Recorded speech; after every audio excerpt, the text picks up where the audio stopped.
Hello my lovely viewers, welcome to my YouTube channel Sharmistha. আমি শর্মিষ্ঠা চলে এসেছি তোমাদের সঙ্গে গল্প করতে। এবার থাম্বনেল দেখে আশা করি বুঝতেই পারছো যে আমি যে কথা নিয়ে তোমাদের সামনে উপস্থাপনা করতে এসেছি সেটা হলো হতাশা বা কনফিডেন্স।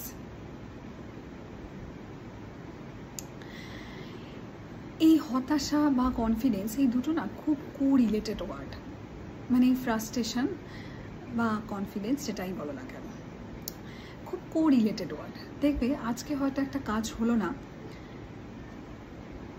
কালকে মনে হবে আর আমি কোনোদিনই এই কাজটা করতে পারবো না।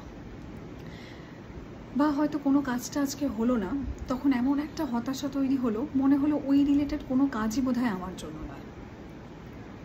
এখানেই তোমরা সবচেয়ে বড় ভুল করছো।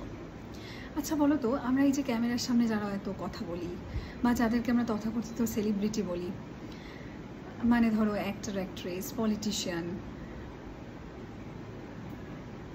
ক্রিকেটার, তাদের লাইফে কি কোনো ফ্রাস্ট্রেশন নেই? ডেফিনেটলি আছে, তাদের লাইফেও ফ্রাস্ট্রেশন আছে, কিন্তু তাদের যেটা আছে সেটা হচ্ছে উইল পাওয়ার, ইচ্ছে শক্তি। নিজের ইচ্ছে শক্তির বশে আমার মনে হয় সব কিছু মানুষ করতে পারে, সব কিছু করা সম্ভব। জানো তো, ধরো আজকে তোমার কাজ একটা হলো না, কখনো ভেঙে পড়ো না। সব সময় ভাববে যে আজ পারিনি তো কী হয়েছে, কাল পারবো, পরশু পারবো।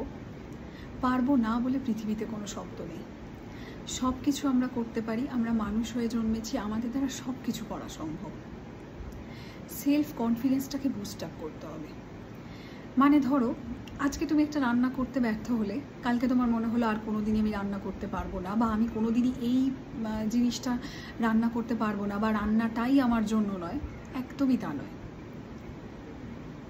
বা ধরো কেউ একটা ম্যাথস করতে গিয়ে ক্যালকুলেশনটা মিললো না, তার মানে এই ধরনের ম্যাথস আমি জীবনে কোনো দিন করতে পারবো না। এটা একদমই ভুল কথা। তোমাদের সামনে ছোট ছোট কয়েকটা এক্সাম্পল আনি। ধরো ডক্টর মণি ভৌমিক, তিনি তমলুক শহরের প্রত্যন্ত গ্রামে জন্মগ্রহণ করেছিলেন। আজকে তার ভাবো নিউ ইয়র্কের পাহাড়ের মাথায় বিশাল বড় বাড়ি, এবং শুধু বাড়ি নয়, সেখানে হলিউডের স্টাররা শ্যুট করতে আসে। কখনো যখন মণি ভৌমিক ওই ছোট্ট ছেলেটি, তখন কি কখনো ভেবেছিল পারবে? হয়তো ভেবেছিল। তার তো সেই শৈশবে আমরা জানতে যাচ্ছি না, নিশ্চয়ই তার মধ্যে সেই উইল পাওয়ার ছিল যেটার জন্য সে আজ করতে পেরেছে। আরও একটা এক্সাম্পল, রামেশ্বরমের প্রত্যন্ত গ্রামে জেলে পরিবারে জন্মেছিলেন ডক্টর এপিজে আব্দুল কালাম। তিনিও তো পেরেছিলেন।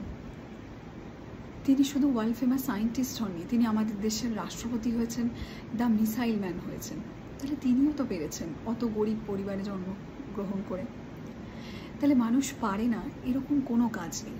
আরও একটা এক্সাম্পল দিই, স্টিফেন হকিংস, যার প্রতিবন্ধকতায় ওনার আশপাশের মানুষজন হয়তো ভেবেছিলেন উনি কিছুই করতে পারবেন না, কিন্তু উনি পেরেছেন পৃথিবী বিখ্যাত ফিজিসিস্ট হতে।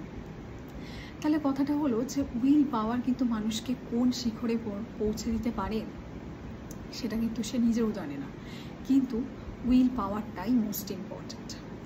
আরও একটা কথা বলি, ধরুন অফিসে কোনো প্রবলেম ফেস করছেন, বা বাড়িতে কোনো প্রবলেম ফেস করছেন, হতেই পারে family problem, office problem, work প্লেসে প্রবলেম, এগুলো মানুষের জীবনে খুবই ইউজুয়াল। আপস অ্যান্ড ডাউনসের মধ্যে দিয়েই মানুষ চলে। কিন্তু তার জন্য কি করতে হবে? আপনি কোনো একজন মানুষের শরণাপন্ন হতে পারেন। মানে ধরুন আপনার কোনো বেস্ট ফ্রেন্ডের সাথে আপনি শেয়ার করতে পারেন। জানেন তো, জীবনে মানুষ অনেক প্রবলেমে পড়ে, যে প্রবলেমগুলো একা সলিউশন করতে পারে না, আর তার জন্যই দরকার হয় একটা মানুষ। সেটা হতে পারে খুব কাছের কোনো বন্ধু, খুব কাছের কোনো রিলেটিভ, বা হতে পারে কোনো কলিগ, যেই হোক না কেন, তাকে মন খুলে সব কিছু বলুন।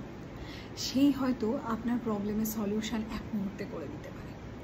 সব সময় ভাববেন যে না, আমি একটা সমস্যায় পড়েছি, কাউকে শেয়ার করব না, কাউকে জানতে দেবো না আমি প্রবলেমে রয়েছি, আমি প্রচণ্ড সাজবো গুজবো, ঘুরে বেড়াবো, তাতেই ফ্রাস্ট্রেশন চলে যাবে। একদমই তা নয়। কিছু প্রবলেম হলে সেই সলিউশনের জন্য নিজেকে সময় দিন, বা অন্যের কাছে কি নিজেকে উজাড় করে দিন। দেখবেন যেমন মেন্টাল রিলিফ পাবেন, তেমন তার বুদ্ধিতে আপনার প্রবলেমগুলো সলিউশন হবে।